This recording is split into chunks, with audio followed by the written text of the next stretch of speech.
So, with regard sa pagpangandang sa Davao City, no, is already established naman ko daan ang mga services.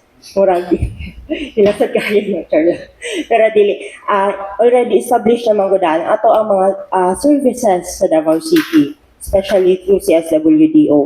So, kung unsa man, kung mataas pa man ang cases sa ato ang mga OFW, nga ma-distress sa ato adiri sa Davao City, ready na jud kaayo motabang og pagpahilo na sa ilahang mga family.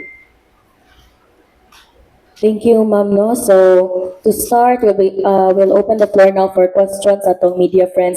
Magsugod na kay Sir Armando Faniquito and then followed by Sir Arjun. Ay, ako na na. Ako na ako pindot Mando.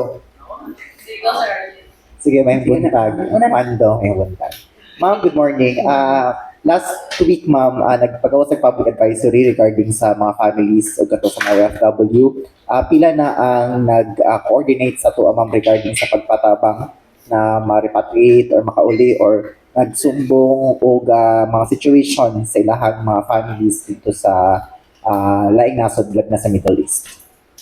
So, as of now, no, kadang ang CSWDO to OFW Crisis Center is nag-cater manggod gihapon ta karon outside calls since naaman tay hotline. So karon na tay mga 45 nga mga nagpatabang nga mga OFW at the same time naapoy mga pipila nga ilahang family mismo ang naga-duol or naga-contact sa among office nga magpatabang para sa status sa ilahang family nga naa sa gawas po.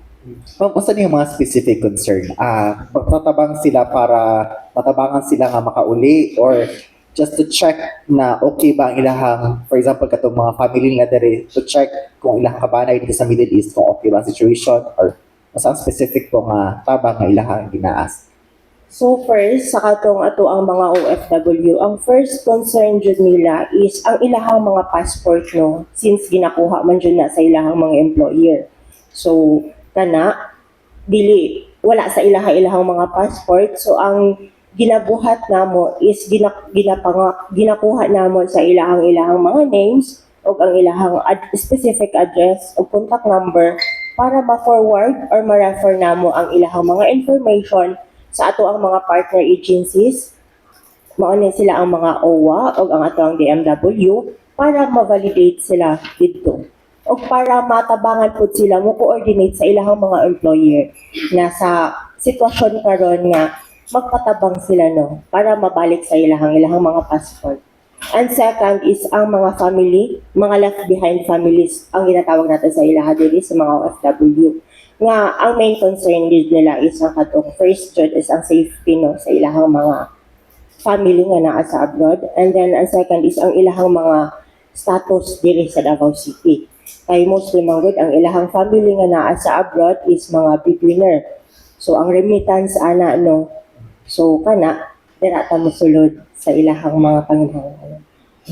So karon ma'am, na ano ba yung mga reported nga wala nakapadala og remittance and unsa ang tabang nga gihatag sa CSWDO dito sa left behind families? So as of now, sir, no, naa na tay mga reported ana, pero dili ta kahatag og exact data since ongoing pa manggod siya. And with regards to the services na ato ang mga nahatag sa ilaha, gihaom lang po namo sa kung unsa tong ilang ginapangayo po sa amo. Like sa ma'am, goods or financial assistance? Like for example, sa katong ilahang mga basic needs po, with assistance po nila. And kana, gina-address jud nato since basic needs jud man kaayo na ginahatag jud dayon nato na sa ilaha. Thank you, ma'am. Next question from Sir Armando, then Sir Rohan. Okay. Ma'am, mukutan na lang ko regarding sa kuno. If ever ba nga, o sa ba mga klase nga kuno, if ever na gusto na nila muli, o sa yung mga services ngayon yung ihatag atong mga OFWs na gusto na magpa-repatriate? With regards to repatriation, sir, available jud ang ato ang mga services ana. First jud is katong ato ang kinatibok ang ginatawag nga psychosocial support para sa ilaha. Mo-undergo na sila sa ato ang intervention process. So, dito na to isulod kung unsa tong mga services na ilahang panginahanglan like financial, food assistance, livelihood assistance, mga ingana. So, right now, ma'am, wala pa ba nadawat ng mga calls na after tungod sa kaning kagubot dito sa Middle East is gusto na nila muli? Yes sir, naana tayo yung mga calls nga nadawat with regards nga gusto jud nila magpa-repatriation. Pila ka kaya kabuk estimate lang? As of now, sir, ang sa amo alang jud nga data na apatay 7. Sa calls lang namo, sir, na nadawat na gusto nila magpa-repatriate po. Okay. So, ang ilang dahilan naman is di na sila, kuan sila, hadlock na sila dito or sa ba?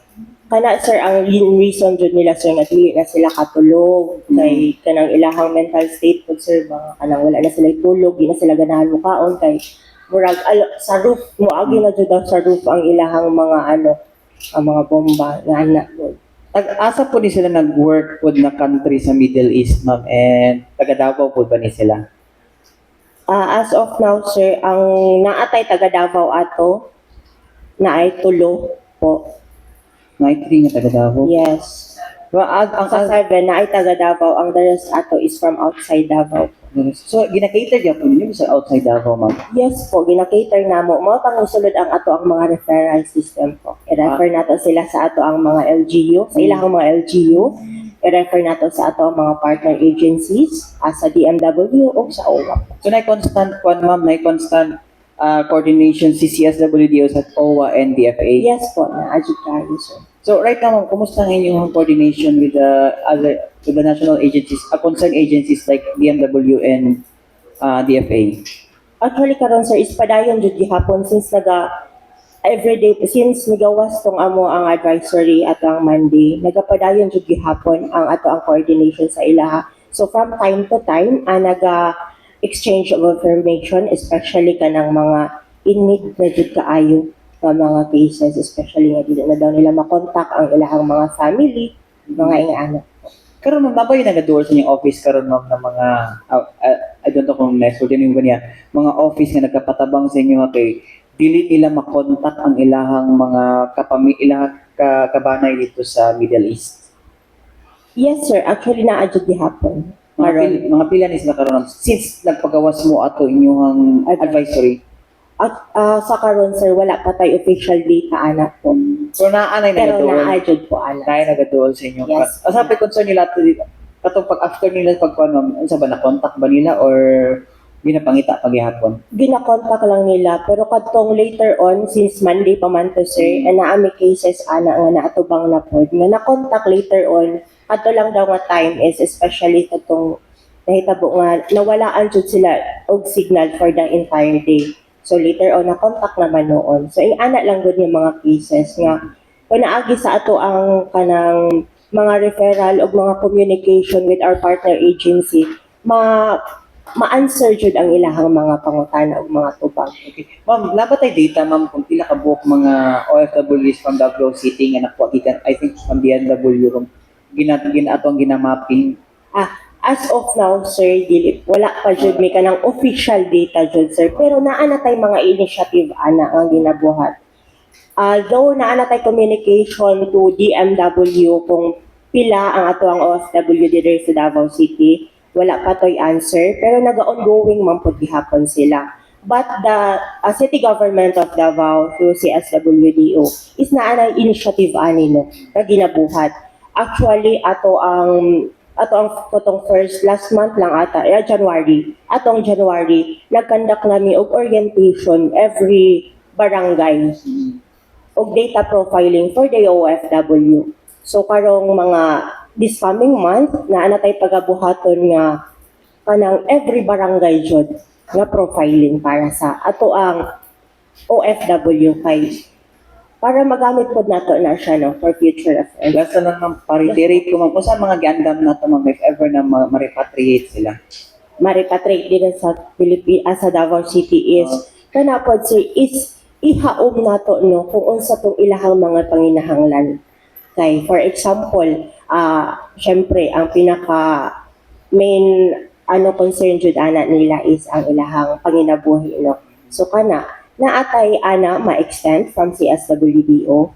But if ever nga if ako lang ba siya para sa ilaha, then it's the time sir na mo buhata og referral.